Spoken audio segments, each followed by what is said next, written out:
Self-actualization is actualizing the mission and the idea of the soul. In order for new life to come, the old life has to rock. We've realized the self is actually that higher entity, that which controls thought. You're supposed to birth yourself into these realities and then kill yourself out of those realities. That's the only escape from a matrix. It's that everything here is dying. Everything here is corrupted. Everything, even your beautiful sunset, is a corruption of the real sun. What is your body to your soul? A vehicle of travel. What are the things that you do that are not for money? So we speak about the independent phenomenon of self-actualization. You know, no rules. I'm going to do what I need to do, but I'm also going to show you the depth of my power. Welcome.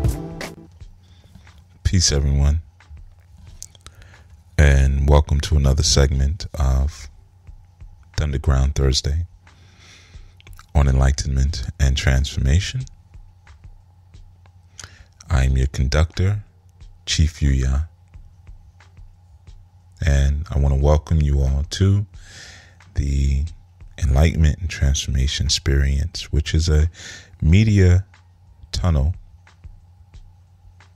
for the Anu spiritual order and the Anu nation. And I want to welcome you all to come and visit and ruminate over the calculations that we share in all of these segments. Tonight I want to talk about character again, right? But from a different perspective. There's a couple things that happened to me recently that brought a word into the forefront of my thinking that I felt wanted to be spoken about.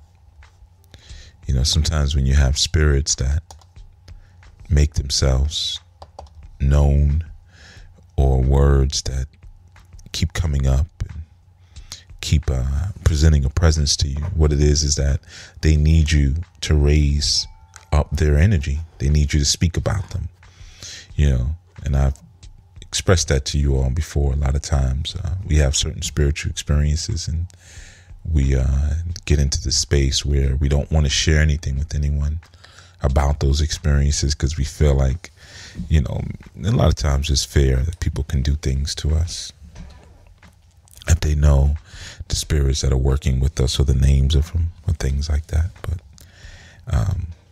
it's not so. Yeah, so a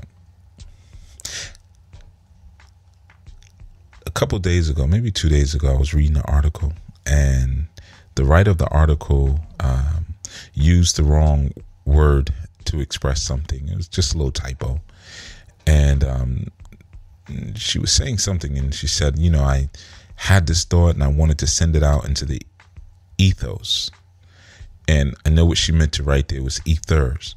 And a lot of times people confuse the two words together, ether and ethos, you know. And because of the little flub, it made me think about the word. It was not made me think about it, but it was just in the back of my mind. Like, yeah, people do mess those two up a lot, you know. And then this dawning, again, being very fitting to the idea of ether or ethos, I received 2 calls or messages from 2 different people. And I will note both people who come to me for counseling very frequently.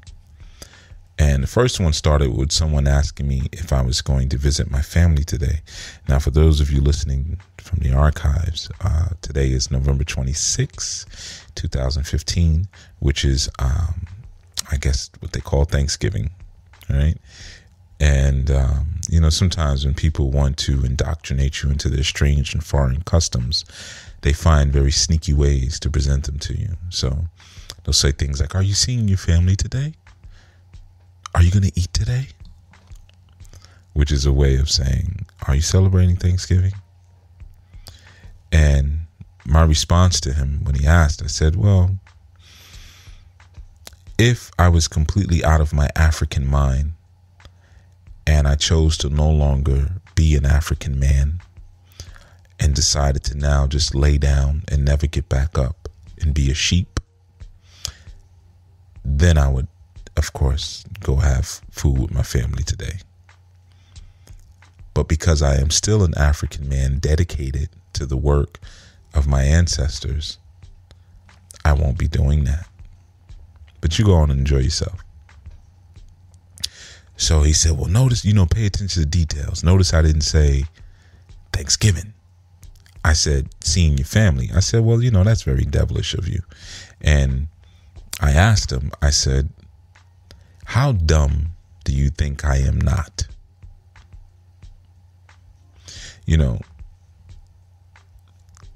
Sometimes people forget that you're not as dumb as they are, especially if they're coming to you for counseling consistently. So their surface level debates are not really a debate for you. They're just pestering. So, he went on to say, well, he said, isn't African, that's a European word. And, that's not what we call the mother country. And I said, well, first off, we didn't call anything the mother country. Where you get that idea from, the mother country? You sound like a pirate talking about their ship. She's sturdy. She's not pretty, but she's sturdy. We always understood the idea of duality. But on top of that, we all did different things. And on top of that, again, no, it's not a European word. Sometimes we get confused with that. Like many people think Amerigo Vespucci named America. Wouldn't that be convenient? Or they say Louis Africus named Africa. And I said, I pointed out to him, I said, well, listen, you have a European name. So because you have a European name, does that mean that you are the originator of that European title and word sound? Or did you just or your parents take that European name and slap it on your big African face? Well, that's what happens sometimes. Sometimes people hijack your words, your names, and your culture so they could pretend like it is a part of their cultural origins and roots. So, I had to hit him with a couple more things, and then he started backtracking and cracking jokes and all kind of stuff. And I said, yeah, well, just take that somewhere else. Because I actually find it offensive that you would bring that to me. You should know me better than that, than to think I would be as stupid to do something as stupid. So then another person actually was calling for a consultation and said, Happy Thanksgiving, started off with that. And I said, hold on, wait a minute. Why would you call me insulting me first? What do you mean? And then they said, well, what's wrong? You didn't get your green juice this morning? Because, man, you're in a mood. And I said, okay, that's the problem right there. The truth is, because I'm doing something that makes more sense, you have to now try to isolate me as if I'm the one who's not making sense. But in fact, you're the insane one. You're going to go stand around a table full of poison, look up at the ceiling or look down at the floor and pray to nothing. And whatever you are praying to, you don't even understand it anyway. Then you're going to eat a bunch of garbage and then sit around the TV and watch men play a gladiators tournament out. At least they're fulfilling their dreams. You're going to go watch somebody fulfill their dreams as a consumer. And I'm the insane one. Before we even get into the background and the science of the actual celebration. And there's nothing wrong with harvest festivals. We've always had harvest festivals. But my point is, you see, when you start doing things that make sense, that go against the normal order, individuals immediately just want to discredit you by either telling you that you're disgruntled or you're crazy. So I said, well, listen, you don't need to drink a green juice this morning after I explained some things, because now you just gotten stage 1 of your Negro detox. So take your Negroisms somewhere else, and you can go fill up on a ham with the pineapples all over it, and the plastic macaroni and all of the other garbage that you guys like to eat today, because of your stupidity. And I know a lot of you thinking and saying, man, why did he come at those people so hard like that? Because you have to understand that a lot of times what we look at as grandma and grandpa and uncle this and uncle that as just having good, ignorant intentions towards us, sometimes you don't realize that they're actually attacking you with a smile. This country is based on that. Saying that you do one thing and doing another. It's politics. We love politicians for how smooth they are. And what do we judge that smoothness by? Their ability to lie. So people will come at you with things like that. Like, are you going to see your family today? That's a backdoor disrespect. And you find that we only do that when we're speaking to others of what appears to be our same cut or clan. A melanin dominant person, if they said Happy Thanksgiving to an Asian person, and the Asian person said, oh no, we don't do that, they would say, oh, what do you guys do? Oh, maybe that sounds interesting. I'd like to do that one year. But if you say it to another melanin dominant, no, I don't do Thanksgiving. Why not, man? What's wrong? You ain't got nothing to be thankful for, It's an immediate indoctrination into something you don't even understand. Insanity. So what made me think about it was that one of the words that I had to use for one of the people this dawning was, I said, well, when they asked about the word Africa, well, why would you say Africa? I said, well, I'm not dealing with Africa as a local landmass. When I say that I'm an African, I'm speaking about the divine ethos and nature that implies what being an African is. And notice that I spelled it different. Just like if I say I'm a black man, I'm not black. I'm more honey colored. If I was to pick a color, amber, dark amber, honey colored. So when I'm saying black, or if I say white, I'm speaking about a disposition. For me, it's a voluntary disposition. I've chosen to be black. I've chosen that nature. It suits me. It's good for me. Canned cranberry juice and gravy and sodas, and that's not good for me. Doing something that is antithetical to what I should be and what I was born to be is not good for me. Cognitive dissonance is not healthy for me. Doing things just so I can go along with the crowd and won't be singled out is not good for me. It takes away from my manhood. It makes me less tough. Next thing you know, I'll be getting carjacked and my wallet taken out of my pocket. Next thing you know, I won't be able to relate to women because I'm no longer behaving like my divine character. So like I said, ethos came into the picture because the person said, well, I said, well, I'm dealing with the ethos of an African. And he said, well, it's all in how you define ethos. And I said, well, of course you would say that because you probably don't know what the word means. So that's your slick way of now trying to maintain a grip on this discussion when you really should have given up 5 minutes ago. And aside from that, of course, you would look to pervert and twist even a very simple understanding such as ethos because you ain't natural.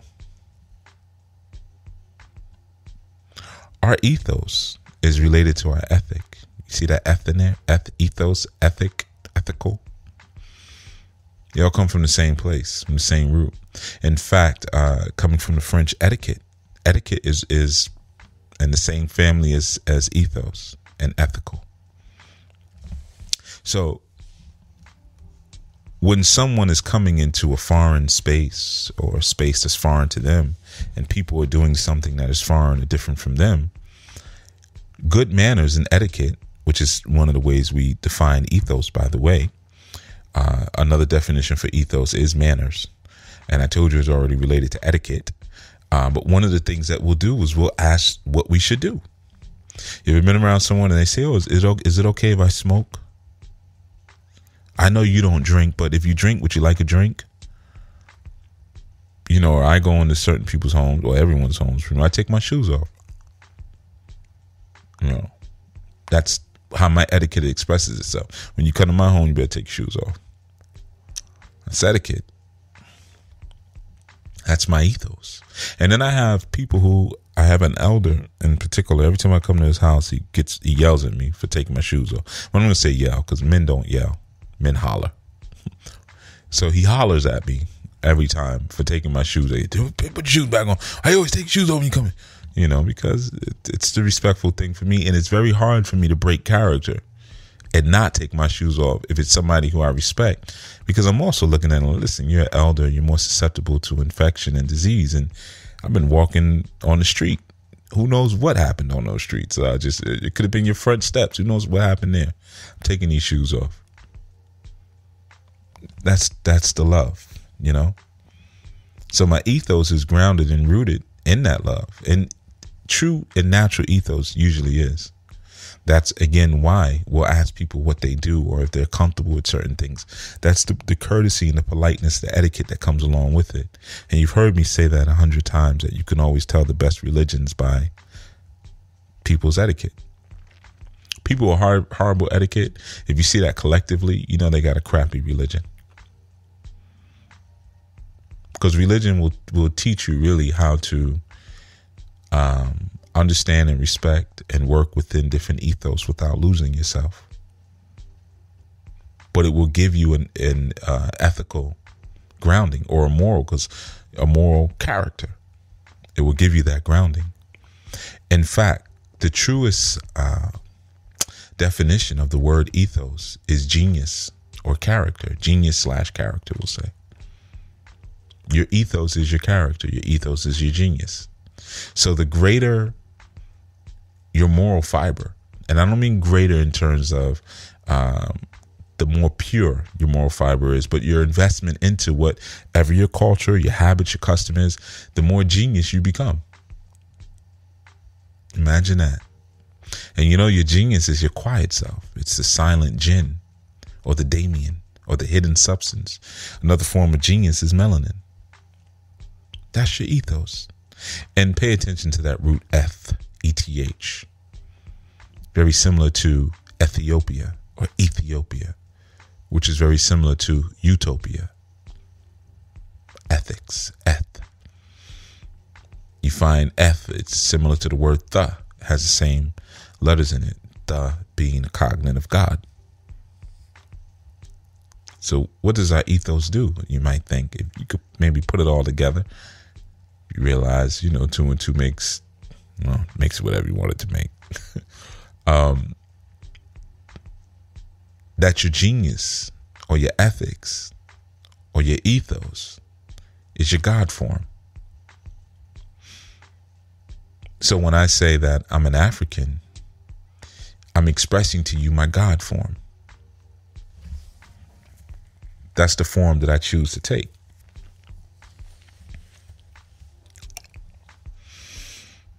We don't celebrate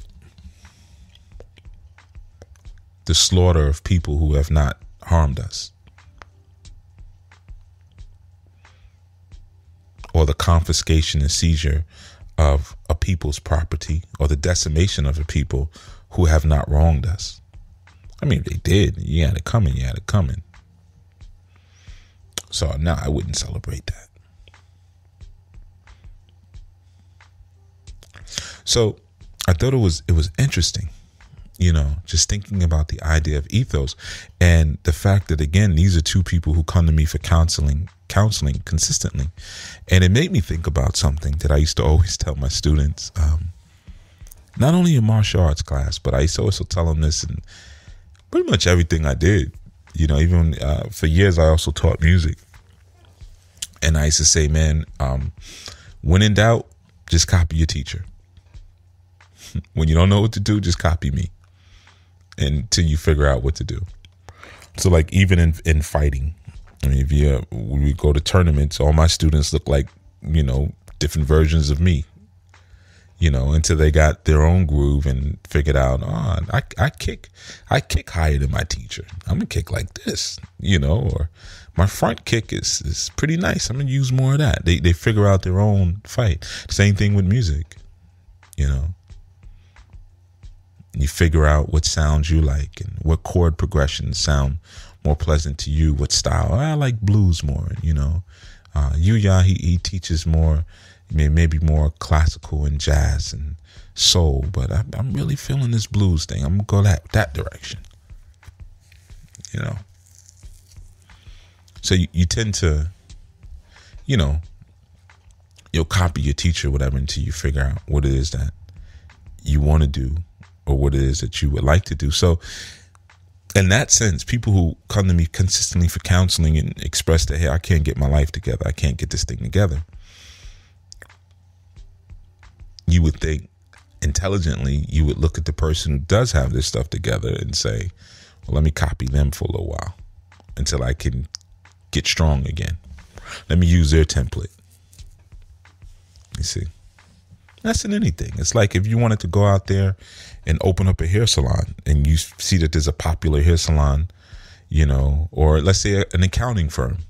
You're going to go to whoever the popular person and say, okay, what software do they use for accounting? How do they have their offices set up? You might even look at their cards. Hey, can I get a card? Okay, I'm going to make my card look, you're going to do everything they do. What do they wear? Because all of that adds into their success. And you may not have a clue where to begin. So you're going to learn their character. You're going to learn their disposition. You're going to learn their ethos. And typically that ethos is connected to a group of people, not just an individual, but typically when we look at ethics, like you have an ethics committee, but ethics is usually not one that's a solitary thing. Now, of course, a person can say, listen, I make my own rules. Sure. But usually your ethics and your ethos is related to a group. I mean, you usually need a group to create God. But the thing is, with the idea of ethos and ethic being related to a group, then you understand that there are multiple groups throughout the world. So there are multiple ethic and ethos codes. But your ethos is your natural positioning. I want you to understand that. So like when he said, well, there's different ways to look at ethos. Say, yeah, you would say that. Because you're not functioning like a natural man. So, of course, it would be very mutable for you. But before you start mutating things, you should probably first find out what the core intention was first. I hear people do that with words all the time. They'll say, well, it means this to me. Well, what does it actually mean, though? Start there before you start breaking it up and mangling it. Same way with art. You got to start with a blank canvas. Even if you don't start with a blank canvas, you're going to at least understand your canvas. If you say, okay, I'm going to paint on this tree, on this brick wall, I'm going to look at the brick wall first. That will let me know how I should proceed. Because everything is not going to absorb everything else the same way. So even though you're mutating and twisting things, it may not actually be good for you if you haven't understand the core nature of what it is that you're mutating and twisting. As a man, your core nature, if you don't understand it and you start mutating and twisting things a certain way, you may be damaging yourself beyond repair because you have not taken out the time to learn what is good for you and what is not. Like I know me, cognitive dissonance is not good for me. Me doing things that caused me to compromise my intelligence, compromise my logos or my logic, as they say in the Greek. That's not healthy for me. Other things start to suffer because of that. Just like our ethos, again, which is understanding its original form, it was the Greek word for character. So when you compromise your ethos or you begin to mangle and mutate your ethos, you're actually mangling and mutating your character. And it was typically used in a sense of trying to denote or understand, or I should say, evaluate one's predictability. Like we say, he's got character. You can trust him. You depend on him. It's typically what we had ethos as. So you find that one who does not have an appreciation or respect for their natural form and disposition, it's difficult to trust them. You don't know what they're going to do because they're so susceptible to so many different things, I start mangling myself as a man and mangling my character. You know what I'm going to say one day? I don't feel like a man. I'll start questioning my sexuality. I'll start questioning my sexual practices. I spent some time in a Christian church. Some of you know that. Held office in a Christian church. High office. I'm not going to speak about it too much because, I don't like talking about that too much. I saw more drug use and sexual deviance in the Christian church than I did in years of me playing music and going on tours. And, I didn't see that much stuff there. But Christian church, I saw a lot of stuff. And when I thought about it years later, I realized it's because, and there was a brother who called, I think it was Dietrich this Sunday, Chief Speaks, he spoke about it. And he said, most men are not going to want to go into an environment and just worship and praise these male deities all day. They're going to need a feminine or quote unquote goddess presence to feel some level of balance. But there's a lot of guys who do it. And what happens? They start to behave unlike themselves. And they question their attraction to things.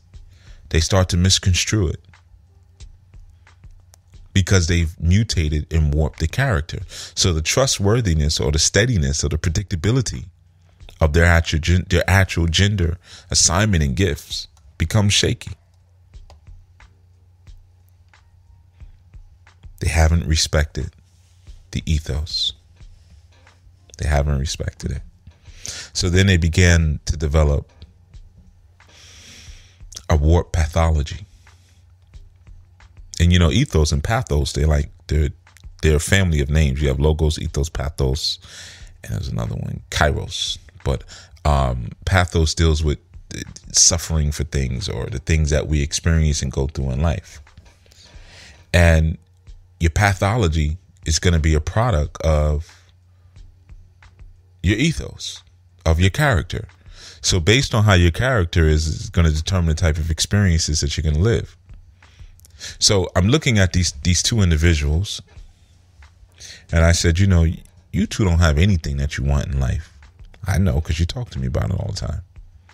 And when I begin to present intelligence to you, logos, which is logic, you fight it. You'd rather to continue to invest and sick ethos and then get frustrated because the result is sickness. Think about that for a second. I want the prize and the glory and the beauty of being an African. And when I say glory, I don't mean notoriety. Glory in terms of the, I want to achieve glory. I want to see glory. Like we sing about in the songs, take me to glory. I want to see that beautiful place one day, that glorious place. So that is the ethos that I invest in. That's the culture that I invest in. And any deviations from such, there's going to be a reaction that comes back to me, a universal reaction of deviance. So, it's Thanksgiving. You say, well, it's just a day we get. Yeah, I'm conscious now. I'm conscious. But this is a day we get together and it's wrong. You have no business doing that. You know that. And then you wonder why things are not manifesting for you. Or it seems like things get good and then they always crash for you. Things just can't be steady. Why do they always end up crashing? This is why. Because you keep crashing. Because you're unpredictable. I had a woman say that to me years ago. I probably need to call her. This was the best thing she ever said to me. She did a lot of flaky stuff, but she said something once that made me think. She said, you know, you are the most consistent man I know or I've ever met. I didn't understand what she meant when she said it. So it was a good statement because it created a nice conversation. I said, what do you mean consistent? She said, you're always building. Because I think it had been maybe 2-3 years in between when we had spoken. And speaking about ethos, she was so flaky that I said, listen, because we were developing a more intimate relationship. And I said, you know what? I'm going to have to end this.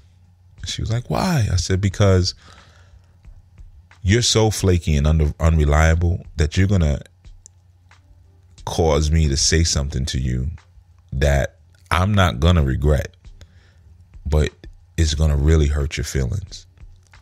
So because I honor you as a melanin dominant woman and as my sister, I can't talk to you anymore because I know me. Because this isn't cool. You know, I mean, like real flaky stuff. Like, I mean, like leaving you waiting on a corner somewhere in the cold type flaky stuff, you know, like at that level, you know, showing up 4 hours late every time. It's like, all right, I got to stop this because I'm going to say something to you. And I think you're a nice person. You don't mean to be this disrespectful, but it is disrespectful. But she said that. She said, you're the most consistent person. She said, you're always building. You know, I met you building and you're always building. You're always doing something and trying to help people and this and that. And it's been like that forever with you. I hadn't really thought about it. I was like, yeah, I guess. Even though I'm doing different things, it's like there's always that element of, you know, helping. And so I said, I guess I'm learning what my culture is then, what my character is, what my ethos is. Remember, your ethos is your character. That helped me to understand some things about my ethical positioning. And that predictability, that consistent investment in that, it reverberates back in the form of whatever you get as a result. So what do the helpers get? No, maybe we get help, you know, little things, little favors and stuff sometimes that we get back, you know. But every contribution into the ethos, not the ethers, but notice same root, eth. So you know it's related to similar. It's going to reverberate something back. So like someone asked me recently, he was like, so what do you do around holiday time? I know people be bothering you. I said, nah, I haven't. It's been over 30 years since I've done any of this stuff. Everybody knows by now. Don't bother me. Don't call me with it. I'm not going to do a special thanks-taking dinner to feel like, well, this is the conscious version. No. I'm not going to give it any type of energy. None. I'm not going to make it a special day. Nothing. Do what I do. I have my special days. I have my own calendar, which is reflective of my own character or my own ethos. So, you know, I wanted to just share that and just, you know, kind of think about that for those of you who are maybe sometimes a little frustrated because you're not manifesting the things that you would like to manifest. Really, it just comes down to looking at your investment. What are you really consistently investing in? Because the thing that you consistently invest in is what you're going to consistently get back. And if you know that you're the type of person that starts something and never finishes it, for instance, I'm using this as an example, and you start to understand, well, that's kind of how I am. I never finish anything. Well, that is your character. It may not be your natural character, but that has become your character. So that consistent character is gonna render consistent results. Or you're not really invested in awareness. You like to know stuff, you like to be a little deep, you like to read your books or whatever, but when it really comes down to it, your pathology is not going to reflect your higher character. You're not going to suffer for consciousness. Because you're like, listen, I can get some free food right now. That's what it's about. And then you'll find another idiot who will do a high five with you in that moment. Okay. You know, that type of thing.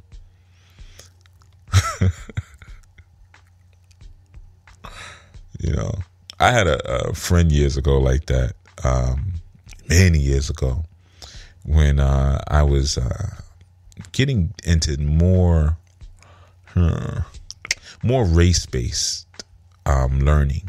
Not just because, I mean, for a long time in the beginning, like many of us we learn about what has been done to us as melanin dominant people. You're learning about white supremacy and the ma'afa and, you know, disenfranchisement and things like that. You're learning about all of this. And then you start to learn more about, after you get through, because you got to get through that angry and that really hurt period where it's like, man, you know, we got worked over. And then you go into that next phase where it's like, okay, well, let me start to learn more about the beautiful things about us and why it's important for us to be together and things like that. And there was a friend of mine, we were learning together at that time, and I remember he had this stable of white girls. Like, I mean, really a lot of different kind of. He was very, I guess girls liked him a lot. I don't know if I'll say he was good looking, because I mean, like I said, I don't think any guy is really good looking. They're all kind of ugly if you look at them from the right angle, but somehow his ugliness was more appealing to the female sort. And I remember, you know, somebody asked him, and he was like, well, I mean, you talk all this pro-black stuff, but what's up with all these white girls? And he was like, listen, when the lights go off, it doesn't matter. When the light goes off, a body's a body. You know, so that's where his investment was, you know. And I had to speak to him about that. I said, really, do you really believe that? Honestly. Or you just don't want to turn down any hind? You know, and we had a good talk about it. He was like, I guess I kind of don't believe it, but he was like, I'm just not at the point where I'm gonna really turn away certain things at this point in my life, you know. Then he started getting into sometimes how his own women will behave at times, you know, and how that can be frustrating and things like that. So, well, I mean, we were young boys too. I mean, we were real young, you know. And I said, yeah, I understand that, you know. And I'm not one. I mean, I judge it. I'm going to judge you. I judge everything, you know. I'm judging this show as I'm doing it. It was all right, you know. There's always a judgment, but I didn't condemn him. Judgment and condemnation are two different things.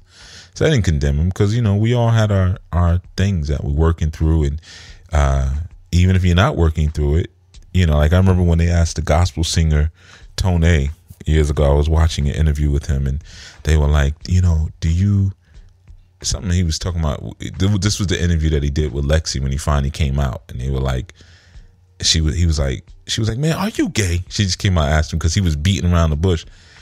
And he said, yeah, I guess you could say that, which was, you know, a huge shocker, I guess, to some. And she said, well, how long have you been struggling with that? And he quickly answered. He said, I've never struggled with it. I'm not struggling with it. No, it's no struggle. I like men. You know? So it's like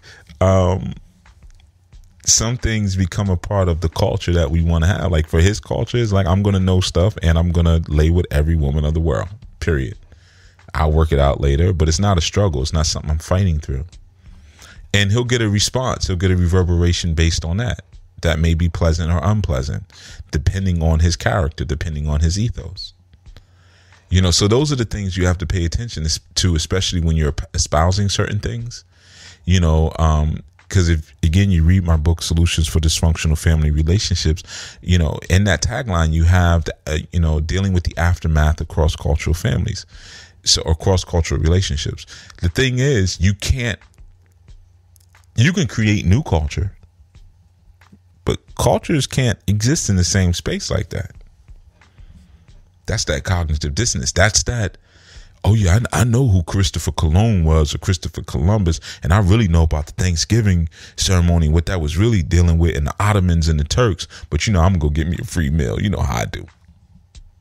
Or, I know about the celebration of Saturnalia, and this and that, and even if there was a Jesus, he wasn't born on December 25th. That's just the solstice celebration. But we're gonna go see them light the tree down at Rockefeller Center because it's so pretty. You see what I'm saying? Like, that's that desire to get these cultures to cohabitate within the same space, and they can exist side by side, but not in the same space. One's always going to fight for dominance, and now you're sending that disharmonic clashing out into the universe. So what returns to you? Disharmony. So what is the disharmony? One thing is going good in your life. It seems like two things can never go good at once. I finally got myself a job. Finally. Oh, but I got a mouse infestation in my apartment. Oh, I finally got myself into a good relationship. Great. Oh, but my children are acting up. Finally got my money right. I came into some money, but oh, my health is messed up. You see? Why won't the components just harmonize? Because you are projecting disharmony. You are not being true to your ethos. My family's ethos is Anu. This is what we live. Anu. And I promised myself in 2016, I'm going to share more of that culture. Dealing with the 14 African Principles book, sharing that, and some of the things that, make up the thought calculations of this spiritual order and of Anu Nation. So that way people can make intelligent choices. I ain't getting all that. I just like listen to this information. I'm going to do what I'm going to do. Okay. Hey, man. I didn't have to get right for the spirits to give this information to me. Some of it I did. Well, let's say 80% of it I did. But the first 20%, that was freebie. I got that for free. Now, how I processed it, well, that was a different story, I didn't have to start raising my vibration to get to the good stuff until like maybe 2 years into my studying. Keep in mind, I started doing this when I was 7. So by 9-10 years old, I had to start acting better. Doing my yoga every day at 7:30 a.m. Yeah, I bet you guys can't picture that, right? But yeah, I used to do yoga every day. It may not look like it, but we all have to do different things consistently in order to have the consistent results that we're looking for. And I had to really learn flexibility, different ways of looking at things, and different angles. And that yoga every day at 7:30 a.m. As a child, it produced what we have now. That's why I can talk to you about so many different systems, and I don't condemn any of them. So yeah, just give that some thought, y'all. What you do consistently and how your genius and your character is directly related and directly cultivated by your investment in your ethos or your ethical or utopian stance. And the shaking of that, the forsaking of that creates an untrustworthiness that projects out to people that they see in you and that the universe responds with in kind. It's hard to build on something that's shaky. Your life becomes like sand. You never get to fertile ground. Sand is beautiful because it always brings change, but at the same time, it's always changing. Can't build a house on top of sand. It's always shifting and moving around. All right. Thank you all for taking out your time from your celebrations. And this has been Chief Yuya with Thunderground Thursday, and I will speak to you all tomorrow on Foundational Fridays. Until such time, peace, power, respect, light, vision, and all my honor and protection goes out to you all. One.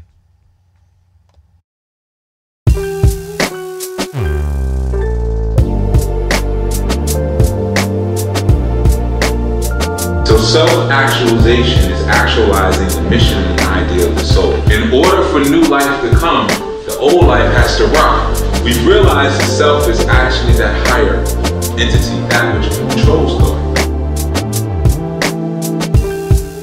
You're supposed to birth yourself into these realities and then kill yourself out of those realities. That's the only escape from a matrix. It's that everything here is dying. Everything here is corrupted. Everything, even your beautiful sunset, is a corruption of the real sun. What is your body to your soul? A vehicle of travel. What are the things that you do that are not for money? So we speak about the independent phenomenon of self-actualization.